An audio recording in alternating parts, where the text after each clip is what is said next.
성경에 소개되는 아브라함 하면 우리는 믿음의 조상이라고 부릅니다. 믿음의 조상이라고 하는 말은 믿음으로 이어지는 계보의 출발자라는 의미입니다.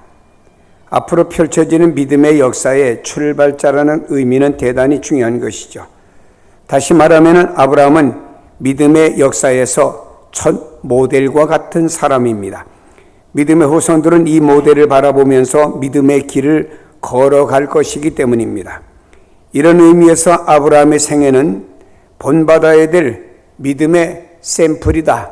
믿음의 하나의 기준점이다. 이렇게 볼 수가 있습니다. 아브라함의 생애에서 그의 절정은 오늘 본문에 나오는 이삭을 제물로 드리는 사건이라고 볼 수가 있습니다. 이 사건을 잘못 이해하면은 이삭을 드린 아브라함의 행위를 영웅시하는 우를 범할 수가 있습니다. 그렇게 되면 창대한 복을 받는 삶을 살려고 하면은 이삭을 드린 아브라함처럼 무언가 위대한 것을 드려야 된다고 하는 잘못된 시그널을 줄 수가 있습니다. 아브라함이 이삭을 드림으로 이 놀라운 행위로 복을 받은 것입니까? 라고 물으면 아닙니다. 아브라함을 하나님 부르실 때 하나님이 이미 아브라함을 복주기로 계획했다라고 하는 것을 먼저 기억할 필요가 있습니다. 그 축복의 약속은 아브라함이 행위와는 아무런 관계가 없습니다.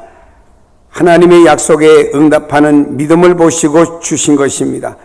아브라함이 복을 받은 것은 하나님의 전적인 은혜라고 보아야 됩니다. 이 은혜를 인정하고 받아들이는 것만으로 충분한 것이죠. 이것이 성경의 말씀이고 기독교가 추구하는 믿음의 본질이라고 볼 수가 있습니다. 그런데 이삭을 드린 아브라함의 사건을 잘못 해석하면은 무엇인가 대단한 것을 드려야만이 그 상응하는 복을 받을 수 있다고 하는 잘못된 방향으로 흐르기가 쉽습니다. 그렇다고 하면은 어떤 사람이 산에 가서 어떤 신령한 장소를 찾아가서 지극히 정성을 들여 신을 감동시키는 사람들이 생겨날 것 아니겠습니까? 그렇다고 하면 이것은 우상을 섬기는 것과 무엇이 다를까 생각해보고 싶습니다. 또 이런 시각에서 본다고 하면 아브라함이 이삭을 드리라고 한 하나님을 얼마나 믿지 못할 분이 될까 생각하고 싶습니다. 자, 다시 말하면 하나님께서 이삭을 아브라함에게 줄 때는 언제고 이제 와서 도로 뺏어가려고 합니까? 또 그런 인간의 약점을 이용해서 하나님의 권위와 영광을 드러낸다고 하면은 하나님이 얼마나 치사하고 수준 이하의 분으로 생각해 볼 수가 있겠습니까? 그런 하나님을 어떻게 인간들이 신뢰할 수가 있겠느냐 이 말입니다. 그러므로 오늘 본문의 사건은 정말로 놀랍고 경이할 사건이지만 올바로 이 말씀을 해석하는 것이 참으로 중요하다고 봅니다. 오늘 이 사건을 통해서 하나님이 들려주시기 원하는 것이 무엇이 있는가? 그 중에 하나는 시험을 받는 아브라함을 소개하고 있습니다. 오늘 이 사건은 히브리서 기자가 아브라함이 시험받았다고 말을 하고 있습니다. 그러면은 시험하는 주체는 하나님이십니다. 하나님이 아브라함을 시험하셨다고 하는 거지요. 여기에 시험이라고 하는 단어는 헬라어의 페라조메노스라는 말인데 이것은 상대 실력을 점검하기 위한 테스트를 의미하는 겁니다. 하나님께서 아브라함의 믿음을 점검하셨다고 하는 것입니다. 아브라함이 스스로 생각하여 이삭을 드려 무엇인가 하나님께 특별한 신뢰를 얻어야 하겠다고 생각한 것이 아닙니다. 하나님이 아브라함을 이 시험이 응하도록 하신 겁니다. 즉 하나님께서 아브라함이 이 시험에 응하도록 하셨다 이 말입니다. 그래서 아브라함이 믿음이 어느 정도인지를 하나님이 한번 점검해 보시고 싶었던 것이죠. 이 믿음의 점검이라고 하는 것에 우리는 유의할 필요가 있습니다. 아브라함을 누구보다 잘 아시는 하나님이십니다. 아브라함의 깊은 속까지 다 헤아리시고 아시는 분은 바로 하나님이세요. 굳이 이 시험을 치르지 않더라고 해도 그의 실력이 어느 정도인지를 다 아시는 하나님이십니다. 근데 하나님께서 아브라함을 굳이 시험하신 이유가 무엇입니까? 이것은 하나님을 위한 것이 아닙니다. 여기에 중요한 우리는 뭔가를 알아야 됩니다. 아브라함을 따라 믿음의 길에 들어서는 후대 사람들을 위한 것이라 이 말입니다. 아브라함이 이만큼 하나님을 신뢰하고 따랐으니 너희들도 이만큼 하나님을 신뢰하고 따르라 하는 것을 후대의 사람들에게 보여주기 위해서 하나님이 아브라함을 시험하신 것이고 아브라함은 그 시험에 응했다라고 보아야 됩니다. 다시 말해 여기 있는 이것은 아브라함 한 사람을 위한 것이 아니고 아브라함 이후에 아브라함 같은 믿음의 길을 가는 사람들에게 바로 믿음의 길이 이것이다라고 하는 것을 보여주기 위한 하나의 샘플을 만들기 위해서 아브라함에게 이런 시험이 와졌다라고 보아야 됩니다. 이 시험을 믿음의 본질과 연결시켜 보면 더욱 명확해집니다. 믿음이란 하나님과 그분의 약속에 대한 신뢰지요. 그러니까 믿음의 시험이란 아브라함이 얼마나 하나님을 신뢰하는 수준이 되었는가를 드러내기 위한 것입니다. 이삭을 드리도록 한 사건은 믿음의 후세대들에게 아브라함이 이만큼 하나님을 또 하나님의 약속을 신뢰하는 수준에 이르렀으니 너희도 이만큼 하나님을 신뢰하고 하나님을 바라보라고 하는 것을 후대들에게 주기 위한 내용이 속에 들어있는 것입니다. 자, 아브라함은 75세 때 하나님의 약속을 신뢰하고 믿음의 길에 들어섰습니다. 하지만 아브라함의 생애를 살펴보면 어떤 위기를 만날 때마다 하나님의 약속에 대해서 의심하고 회의를 갖다가 옛길로 돌아가는 모습을 아브라함에게서 자주 목격해 볼 수 있습니다. 그때마다 하나님 그를 붙잡아 주셔서 그 위기를 넘어 다시 믿음의 길로 들어서도록 이끌어주는 것을 볼 수가 있습니다. 그 한 예를 본다고 하면 가나안 땅에 흉년이 들었습니다. 가나안 땅이 하나님의 약속의 땅입니다. 그러나 여기는 아브라함은 현실적으로 이 땅은 먹을 것도 없고 농사 지을 수도 없고 이 땅에 흉년이 들었으니까 이웃에 흉년이 들지 않은 지역으로 가야 되겠다 하면서 애굽으로 내려가게 되지요. 하나님 원하는 길이 아니었습니다. 애굽에 결국 인간적인 생각을 가지고 후퇴하여 내려가다가 애굽에서 잘못한 부인을 뺏길 뻔했고 어려움을 당할 뻔했습니다. 하나님이 기적적으로 그 밤에 그 왕에게 하나님 기적적으로 역사함으로 인해서 다시 아브라함은 가나안 땅 또 되돌아오게 됩니다. 보면은 하나님이 아브라함이 다시 믿음이 후퇴할 때마다 그때마다 그를 붙잡아 주어서 위기를 넘어서 결국에 하나님 원하는 믿음의 길로 계속하도록 인도하신 역사가 성경의 곳곳에 소개됨을 볼 수 있습니다. 이런 과정을 통해서 아브라함은 하나님과 그분의 약속에 대한 더욱 깊은 신뢰하는 믿음의 자리로 나가게 됩니다. 100세가 되었습니다. 경수가 끊어진 사라의 몸을 통해서 약속의 자녀인 이삭에 잉태하게 되었고 출산하는 약속의 성취를 경험하게 됩니다. 다시 말해 100살에 가서 여기 있는 아브라함이 날 수 없는 이삭을 낳게 된 것입니다. 그 뒤로 수십 년 세월이 또 흘러서 오늘의 약속에 오늘의 이 사건이 소개되는 것입니다. 아브라함은 도대체 얼마나 하나님과의 또 하나님의 약속을 신뢰하게 되었을까? 오늘 사건을 통해서 보여지듯이 하나님의 시험에 응답하여 이삭을 기꺼이 드릴 수 있을 정도로 하나님을 신뢰하는 수준까지 믿음이 성장한 성숙을 보여주는 겁니다. 하나님께서 아브라함에게 여러 가지 시험의 과정을 통해서 얼만큼 하나님이 원하는 그 수준에까지 믿음이 성장해 가느냐, 이것을 보여주는 내용이 속에 우리에게 들어있는 것입니다. 하나님을 믿는 믿음은 성장하고 성숙되어져야 됩니다. 언제나 유아적 수준에 머물러서는 안 됩니다. 어린아이가 자라서 단단한 식물을 소화내는 성인이 되는 것처럼 위기나 환난이라고 하는 것을 소화해내서 굳건하고 성숙한 믿음으로 성장할 수가 있어야 된다고 하는 것입니다. 하나님은 믿음의 후손들에게 믿음의 첫 모델인 아브라함이 얼마나 깊이 하나님과의 약속을 또 신뢰하는 믿음의 사람이 되었는지를 보고 싶었던 것입니다. 하나님께서 아브라함을 세워줘서 봐라, 아브라함이 이만큼 나와의 약속을 신뢰했다. 이만큼 시험을 이기고 그가 나에 대한 신뢰도가 이렇게 깊어졌다. 이것을 보여주고 후대들에게 믿음의 샘플로 보여주고 싶어서 하나님이 이 아브라함에게 시험하게 되었다라고 하는 것을 보아야 됩니다. 그리고 아브라함처럼 너희들도 큰 믿음으로 성장하고 큰 믿음의 사람이 되라고 우리에게 권면하는 내용이 이 속에 들어있어요. 왜입니까? 구약의 창세기 소개된 것을 히브리서에 갔다가 또 신약에서 굳이 말한 것은 바로 아브라함이 이런 믿음의 사람이었고 이런 시험을 이겼고 신약에 와서 사는 너희들도 이런 믿음의 사람이 되고 이렇게 시험을 이기라고 샘플로 우리에게 주시는 말씀이 되는 것입니다. 하나님이 우리의 믿음을 아시고 그 믿음을 증거할 상황 속으로 우리를 이끌어 가십니다. 하나님은 감당 못할 시험을 주시지는 않습니다. 다만 인간 스스로 잘못된 욕심으로 인해서 시험의 자리로 떨어지는 것뿐이죠. 아브라함처럼 복을 받고 싶은 욕망 때문에 재산의 많은 부분을 투자하듯이 드리고 후에 그것으로 인해서 회의와 시험에 빠지는 믿음이 아니라 이 말입니다. 아브라함처럼 하나님과 그분의 약속을 신뢰할 수 있는 수준이 되어야 아브라함처럼 헌신하고 하나님의 영광의 자리로 나갈 수가 있다고 하는 것입니다. 아브라함은 자신의 영웅적인 행위를 드러내기 위해서 이삭을 드린 것은 아니에요.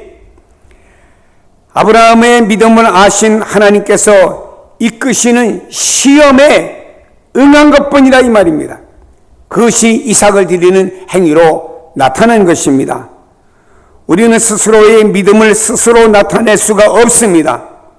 오직 우리의 믿음을 아시고 이 믿음을 정확히 평가하시고 이 믿음에 합당한 길을 여시는 분은 오직 하나님 한 분밖에 없는 줄로 믿습니다. 하나님께서는 어떤 일을 통해서 우리의 믿음이 드러나기를 원하고 있고 어떤 시험의 과정을 통해서 우리들이 믿음으로 응답함으로 말미암아 하나님께 인정을 받는 이런 믿음의 사람이 되길 원하고 이런 믿음의 사람이 되라고 하나님께서는 우리에게 아브라함이라고 하는 사람을 샘플로 주셔서 아브라함이 구약에 이렇게 했다. 그러면 신약을 사는 히브리서에 와서 너희도 믿음을 이렇게 가져야 된다라고 우리에게 말씀하는 내용이 속에 들어져 있는 것입니다. 여기서 우리는 아브라함의 믿음 가운데 이삭을 드린 아브라함의 믿음을 볼 수 있습니다. 하나님의 명령에 응답하여 이삭을 드린 아브라함의 믿음은 무엇일까? 17절 후반절에 보면은 이렇게 말씀하고 있습니다. 그는 약속들을 받은 자로되 그 외아들을 드렸느니라. 그에게 이미 말씀하시기를 내 자손이라 칭할 자는 이삭으로 말미암으려 하였으니 그가 하나님이 능히 이삭을 죽은 자 가운데서 다시 살리실 줄을 생각한지라 비유컨대 그를 죽은 자 가운데서 도로 받을 것이니라. 이 말씀의 뜻은 이거예요. 하나님께서 이삭을 약속의 자녀로 주셨어요. 그 이삭을 통해서 대를 잇고 큰 민족을 이루겠다고 약속을 해주셨습니다. 그 약속은 반드시 이루어질 것이라고 아브라함은 굳게 믿고 있었어요. 그렇기 때문에 이삭을 제물로 바칠지라도 하나님께서는 그 이삭을 죽은 자 가운데서 다시 살리실 것이다. 이 믿음을 굳건히 누가? 아브라함이 가지고 있었다 이 말입니다. 다시 말해 하나님께서 아브라함의 아들이었던 이삭을 통해서 민족을 이루겠다. 이것은 반드시 이루어진다고 하는 굳건한 믿음을 아브라함은 갖고 의심치 않았습니다. 그러면 지금 하나밖에 없는 아들 이삭을 제물로 하나님께 바칩니다. 없어지잖아요. 그러면 여기 있는 아브라함이 이삭을 바치면은 하나님 이삭을 다시 살리셔서 그 이삭을 통해서 후손을 많게 해주실 것이라고 하는 분명한 믿음이 누구? 아브라함에게 있었다고 하는 거예요.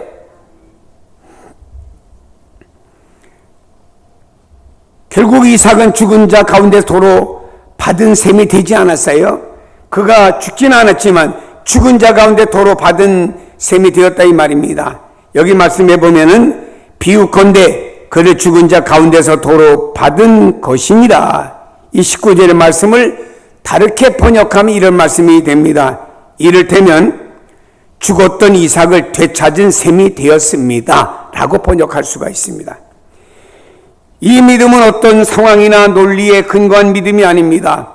전적으로 하나님 그분에 대한 신뢰에 근거한 믿음이라 이 말입니다. 아브라함이 이 믿음 속에서 하나님께 대한 깊고 절대적인 신뢰가 담겨져 있습니다. 여러분, 이런 아브라함의 믿음은 어떤 믿음인가요? 하나님은 삶과 죽음 전부를 주관하시는 하나님이시라고 하는 것입니다. 하나님이 어떤 분이냐? 우리의 삶도 우리의 죽음도 모든 전부를 주관하시는 하나님이라 라고 아브라함이 신뢰했다 이 말입니다. 하나님은 보이는 세계뿐만 아니라 보이지 않는 세계와 사후의 세계까지도 다 주관하시는 절대적인 자라고 아브라함은 믿고 신뢰하고 의심하지 않았다 이 말입니다. 다음에 아브라함의 이 절대적인 신뢰에 대한 믿음은요, 하나님께서 이 모든 세계를 주관하시며 하나님의 뜻을 이루어 가시되 불가능이 없는 분이라는 믿음을 누가? 아브라함이 가졌다라고 하는 것입니다. 그의 믿음은요, 이미 자녀를 낳을 수 없는 아내였어요. 경수가 끊어진 아내였습니다. 그러나 분명한 그는요, 그 사라가 생명을 잉태하여 자녀를 출생하는 사건을 통해서 분명히 확인할 수 있는 것은 생명의 역사를 주관하시는 하나님, 사후의 세계로 데려간 자녀라도 다시 이 땅에 부활하여 세워주시는 하나님으로 믿고 의심하지 않았다 이 말입니다. 그래서 여기 있는 아브라함은 하나님이 모든 세계를 주관하시고 하나님의 뜻을 이루어 가시는데 그 하나님 안에는 불가능이 없다라고 하는 것을 믿었다 이 말입니다. 말씀드렸듯이 아내가 잉태할 수 없는 나이라고 할지라도 하나님의 은혜 주시면 잉태한다 이 말이에요. 말씀드렸듯이 이삭의 생명을 가져가도 하나님이 다시 부활시켜주는 능력의 하나님이라고 하는 사실을 아브라함이 믿고 의심하지 않았다 이 말이에요. 이것이 아브라함이 하나님은 불가능이 없으신 하나님으로 믿은 내용이다 이 말입니다. 이것이 하나님께 대한 절대적인 신뢰의 믿음이 아브라함을 통해서 하나님께 보여준 내용이라고 하는 것을 아셔야 됩니다. 다음에 하나님은 약속하신 것을 반드시 이루온 분이라는 믿음을 가졌습니다. 하나님 약속한 것은 반드시 이루신다 하는 분이라는 사실을 믿고 의심치 않았습니다. 갈대아 우리에서 자신을 부르신 하나님은 약속하신 것을 아브라함의 생애를 통해 모두 이루어 오셨어요. 아브라함은 흔들려서 방황할 때도 많았습니다. 약속의 땅을 버리고 애굽에 내려가기도 했고 양자를 세워서 후손으로 이어가려고 할 때도 있었습니다. 하지만 하나님 이런 아브라함을 끝까지 이끄시고 마침내 약속을 성취하도록 하셨다고 하는 것입니다. 이런 과정을 통해서 아브라함은 하나님의 약속에 대한 절대적인 신뢰를 지닐 수가 있었던 거예요. 아브라함의 믿음의 행위는 이런 하나님에 대한 신뢰의 바탕으로 되어진 것입니다. 하나님에 대한 신뢰에서 이삭을 기꺼이 제물로 드릴 수 있는 행위가 나타난 것입니다. 아브라함은 하나님, 나를 부르시고 나를 통해서 이루시겠다는 하나님의 이런 약속이 있지요. 분명히 내가 부족하고 연약할지라도 하나님이 나를 통해서 이루시고자 하는 약속은 반드시 이룰 줄로 믿습니다 라고 하며 여기 있는 아브라함 거기에 대한 의심은 없었다 이 말이에요. 물론 아브라함도 연약한지라 그가 의심을 가지고 애굽으로 내갔고 또 자녀를 주신다고 했는데 25년 또 안 주니까는 그가 엘리에셀을 혹은 하가를 통해서 뭐 자녀를 얻으려고 이런 실수도 있었습니다만, 그런 하나님께서 그런 아브라함의 실수나 부족함을 가지고 아브라함을 갖다가 찍어내지 않았어요. 하나님은 아브라함을 통해서 이루시고자 하는 하나님의 약속을 향해서 하나님은 계속 가셨다라고 하는 것입니다. 하나님은 우리가 완전하기 때문에 우리를 통해서 하나님의 뜻이 이 땅에 이루어지는 것이 아니거든요. 우리는 부족할지라도 하나님이 우리를 향하신 하나님의 계획과 하나님의 어떤 의도가 있어요. 그걸 다 이루기까지 성경에 보면 하나님께서 하나님의 백성을 떠나지 아니하신다라고 약속을 하신 말씀을 믿기를 바랍니다. 여러분, 중요한 것이 있습니다. 여기 약속을 반드시 이루시는 하나님이십니다. 여러분 부르셨어요. 평신도입니다. 여러분을 통해서 하나님의 뜻이 위에서 이루어진 것처럼 이 땅에 이루어짐에 쓰임받는 여러분들은 도구가 되고 여러분을 통해서 하나님의 뜻이 이루어지고 하나님 나라가 확장이 되어지는 거예요. 전에도 제가 이런 얘기를 나눴습니다마는 제가 아는 장로님 한 분이 계시는데 자기 할머니에 대해서 소개를 하더라고요. 할머니가 자기 가문에 예수 안 믿는 가문에 시집으로 오셨대요. 그러니까 이 집은 유교 불교로 도배가 된 집이기 때문에 이 할머니에 대한 핍박이 보통 가세지가 아닙니다. 그래도 할머니는 그 핍박 속에서 굳건하게 주님을 믿었어요. 그리고 자녀들을 낳으면서 5대로 내려오면서 자녀들이 5대까지 가면서 100명이 되었답니다. 근데 이 100명 되는 자녀들이 후손이 말입니다. 다 예수를 믿는데요. 이 장로님 소개하기를. 그러면은 이 할머니 한 분이 이 가문에 시집 와서 예수 안 믿는 가문에 와서 크고진 핍박과 어려움을 당하면서도 믿음을 굳건히 세웠지만 5대 내려가면서 그 가문에는 장로님도 있고 목사님도 있고 뭐 교회 직분이 다양합니다. 이렇게 하나님의 뜻을 이루매 이 할머니를 사용했다라고 하는 것입니다. 오늘 우리의 삶은 다 현장은 틀립니다만은 하나님이 여러분을 부르시고 여러분을 통해서 이 땅에서 하나님의 어떤 원한 뜻과 의도가 있습니다. 그것을 이루기까지는 여러분을 떠나지 않고 그것을 하나님은 끝까지 그 뜻을 이루도록 여러분을 사용하시고 붙들어 주신다는 약속을 믿으시길 바랍니다. 사람들은 그렇게 생각하지. 아유, 내같이 부족한 것이 뭐 주의 뜻대로 살지도 못하는 게 뭐 할까? 그러나 그건 여러분의 생각이고 하나님이 여러분을 어떤 의도를 가지고 부르셨으면 그 의도는 하나님이 이루기까지 여러분과 함께 하시고 여러분을 통해서 그 의도가 이루어짐으로 이 땅에서 주의 나라가 확장되고 복음이 전파되고 이 땅에 주의 뜻이 견고히 쓰는데 쓰임받는 여러분이 된다는 사실을 믿으시기를 바랍니다. 미얀마에서 선교활동하던 아도르니암 저드슨이라는 사람이 있습니다. 감옥에 갇혔어요. 그는 더 이상 선교 사업을 감당할 수 없고 선교 사업을 감당하지 못하니까 숲으로 돌아가고 말았습니다. 그를 잡아서 감옥에 가둔 사람들이 그에게 조롱하며 물었습니다. 이봐, 저드슨, 선교의 전망이 어떻소? 그때 저드슨 선교사는 주저하지 않고 이렇게 대답했습니다. 선교의 전망은 아주 밝습니다. 하나님께서 약속하셨으니까요. 이런 대답을 했습니다. 하나님의 약속에 대한 절대적인 신뢰가 있는 사람들은 상황의 변화를 뛰어넘는다 이 말이에요. 하나님은 그 약속을 반드시 이루어 가시는 분이라는 믿음이 있기 때문에 그 상황을 뛰어넘어요. 나는 감옥에 있지만 하나님께서 복음을 전하는 모든 사람들에게 하나님의 복음을 전하는 하나님의 뜻은 반드시 이루어진다. 그래서 선교 전망은 밝다. 이렇게 저드슨은 말했습니다. 아프리카 선교에 평생을 바쳤던 선교사 리빙스톤은 이런 고백을 했습니다. 내가 말이 통하지 않는 이곳에서 적대적인 태도를 보이는 사람들 속에서도 용기를 잃지 않고 선교할 수 있었던 까닭은 약속을 믿고 의지하였기 때문입니다. 그것은 바로 마태복음 28장 20절에 세상 끝날까지 너희와 함께 있으리라는 예수 그리스도의 약속을 믿고 의지했기 때문에 자기가 말도 통하지 않고 자기를 잡아먹으려고 하는 그 흑인들에게 복음을 자기가 전할 수 있었던 것은 그 약속의 말씀을 믿고 의지했기 때문이라고 고백하고 있습니다.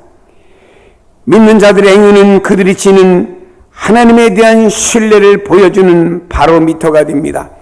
아브라함이 이삭을 드린 사건은요, 하나님에 대한 아브라함의 신뢰의 깊이와 넓이를 보여주는 겁니다. 이런 하나님과 깊은 신뢰 관계가 없다면 그 행위는 무모함이고 도박이었을 것입니다. 때문에 하나님께 대한 깊은 신뢰가 없다면 이런 행위를 이해할 수가 없는 것이죠. 유실론적 실존주의자 철학자인 킬케고르는 아브라함이 이삭을 드린 이 제물로 드린 모리아 산의 사건을 이야기하면서 이때 아브라함의 신앙을 이렇게 말했습니다. 그 침묵의 신앙이라. 이 킬케고르는 하나의 철학자이기 때문에 한마디로 말해서 침묵의 신앙이다. 이렇게 표현했습니다. 네 아들을 제물로 바치라고 하는 하나님의 명령을 받았을 때 아브라함은 침묵했다 이 말입니다. 누구와도 이 명령에 대해서 함께 의논할 수가 없었어요. 부인과도 의논할 수가 없었습니다. 아들에게도 이것을 가지고 설득하지 않았습니다.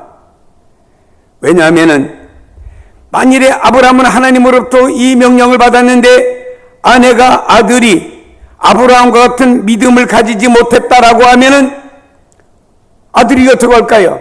우리 아버지가 나를 잡아서 제물로 바친데 하고 아들이 그런 믿음이 없다고 하면 아들이 중간에 도망가면 어떻게 할까요? 아내가 그런 믿음이 없다고 하면은 아내가 차라리 나를 죽이라고 덤벼들면 어떻게 할까요? 여기 있는 아들을 제물로 바치라고 할 때 여기 있는 누군가요? 아브라함은 침묵을 한 거예요. 때때로 여러분 하나님으로부터 어떤 여러분의 감동과 역사가 있을 때 여러분 침묵이 필요한 거예요. 사람과 의논함으로 인해서 도움이 안 될 때가 많아요. 사람과 의논함으로 인해서 하나님의 뜻이 어그러질 때가 많이 있다 이 말입니다. 근데 요즘 사람들은요, 필요 이상으로 어떤 문제가 이제 부모와 의논을 하고 아내와 의논을 하고 남편과 의논하고 자식과 의논하다가 하나님의 어떤 계획과 뜻이 파괴가 되어버리는 경우가 많아요. 철학자는 말했습니다. 아브라함의 신앙이 뭐냐? 침묵의 신앙이다. 그는 하나님께서 내 독자 이삭을 하나님께 모리아 산에 바쳐갈 때 아내와도 의논하지 않았고 이삭과도 의논하지 않았고 침묵하며 하나님의 뜻을 그의 믿음 속에서 계속 진행하며 갔다라고 하는데 아브라함의 위대한 신앙이 있는 것입니다. 이런 의미에서 본 믿음이란 하나님과 믿는 자 사이의 깊은 영적인 신뢰를 바탕으로 한 고독한 관계라고 하는 것입니다. 때때로 이런 믿음은 고독한 관계라고 표현했습니다. 이런 믿음을 아브라함이 혼자 마음에 간직해야 되니 누구와 사람과 소통하면 좀 속이라도 시원할 텐데 소통할 대상이 없으니까 또 소통할 대상이 있다고도 잘못 소통하다 보면 하나님의 뜻이 어그러지기 때문에 그것을 마음에 혼자 담고 있는 아브라함은요 깊은 영적인 고독을 그가 안고 있어야 된다 이 말입니다. 하나님이 우리를 부르셔서 하나님의 약속을 신뢰하며 살도록 하셨습니다. 그리고 그 믿음을 통해서 흔들림 없이 삶과 죽음을 초월한 믿음으로 아브라함처럼 우리가 살기를 원하시는 것이 하나님이란 사실을 기억해야 됩니다. 성경은 말세에 믿는 자를 보겠느냐라고 그랬습니다. 구세군 창설한 월리암 부스 대장에 관한 이야기가 이렇게 소개됩니다. 그는 젊은 시절에 하나님께 많은 은혜를 받았습니다. 그래서 목사가 되기로 자원을 했어요. 근데 의사가 월리암 부스의 몸을 진단해 보더니 이렇게 말했습니다. 당신의 몸은 너무나 병약하기 때문에 이 몸으로 목사가 되는 것은 불가능하다. 목사가 되었다면 당신은 1년 동안 목회도 못하고 쓰러지고 말 것이다. 그러니 목사가 되는 일은 아예 꿈도 꾸지 말아라. 이렇게 의사가 말했습니다. 그러나 여기 있는 월리암 부스는요, 믿음이 약하여지지 아니하고 그래 그럼 내가 오히려 목사가 되어서 목회하다가 순교하자. 이런 각오를 가지고 목사가 되기로 작정을 했습니다. 그는 하나님이 허락하시는 날까지 복음을 전하다가 죽겠다는 각오를 가지고 목회자가 되었다 이 말입니다. 근데 신실하신 하나님이 그를 붙들어 주었어요. 그를 오른손을 붙들어 가지고 월리암 부스를 하였기 때문에 그는 84세까지 살면서 건강한 사람보다 더 많은 일을 했습니다. 많은 구제 사업을 펼쳤어요. 노년에 월리암 부스가 노년에 당시에 왕이었던 에드워드 7세가 그를 버킹엄 궁으로 초대를 했습니다. 그의 노고를 치하하기 위해서 왕이 불렀지요. 왕은 방명록에 서명을 남기고 당신이 쓰고 싶은 말을 쓰라고 이렇게 방명록을 주었습니다.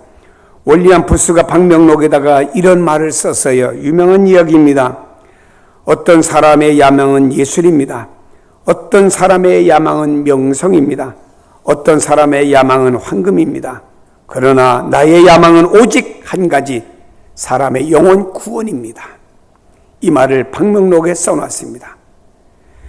그는 영원 구원의 열정을 가지고 평생도록 복음을 전하며 불쌍한 이웃 사람들을 구제하는 일에 헌신했습니다.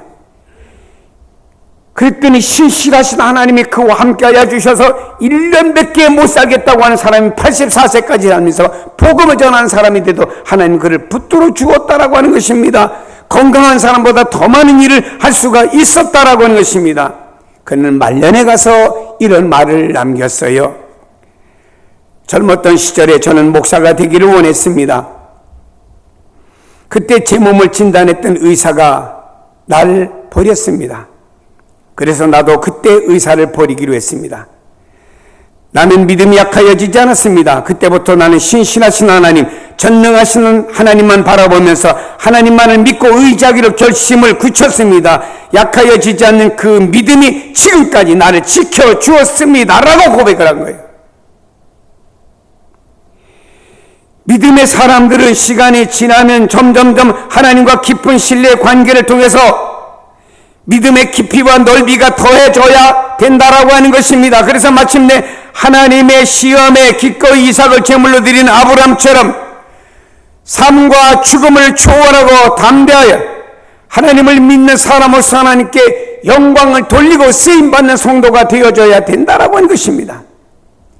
하나님께서 아브라함에게 이런 시험을 주신 이유는 내가 이런 시험을 딛고 일어나서 이런 믿음을 보였다고 하는 것을 후대에게 전하고 후대의 사람들도 이런 시험을 만날 때 그 시험을 딛고 일어나라고 샘플로 아브라함 너를 시험하기 위해서 내가 너를 시험한 것이다 라고 말씀했죠. 하나님께서 아브라함에게 이런 또 시험을 준 것은 내가 얼만큼 나를 신뢰하는지를 보고 싶었지 않습니까? 아브라함은 얼만큼 신뢰했습니까? 창세기는 없습니다만 히브리서에 말씀했잖아요.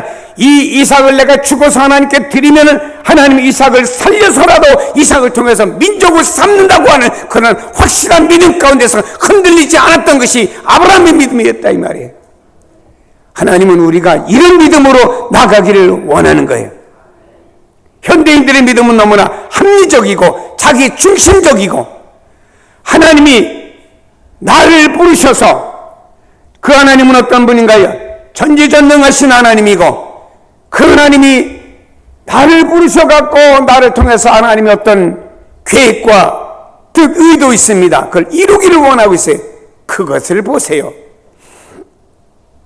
내가 평신도고 내가 아무런 직분이 없어도 좋아요. 그러나 여러분이 예수를 믿고 주님 부르셨다고 하는 여러분을 통해서 하나님이 이루셔야 될 하나님의 뜻이 있다 이 말입니다. 이 뜻을 이루기 위해서는 여러분이 하나님께 보여드릴 게 뭐냐? 바로 믿음이라고 하는 겁니다. 이 믿음을 보여드려서 여러분 아브라함처럼 삶과 죽음을 초월하고 이런 속에 담대하여 강한 믿음을 가지고 하나님께 이 마지막 시대에 영광을 돌리고 쓰임을 받는 아브라함 같은 믿음의 소유자가 되기를 주님의 이름으로 축복합니다. 기도하십니다. 하나님 우리 아버지여, 아브라함이 이삭을 드렸던 믿음을 오늘 우리에게 보여주심을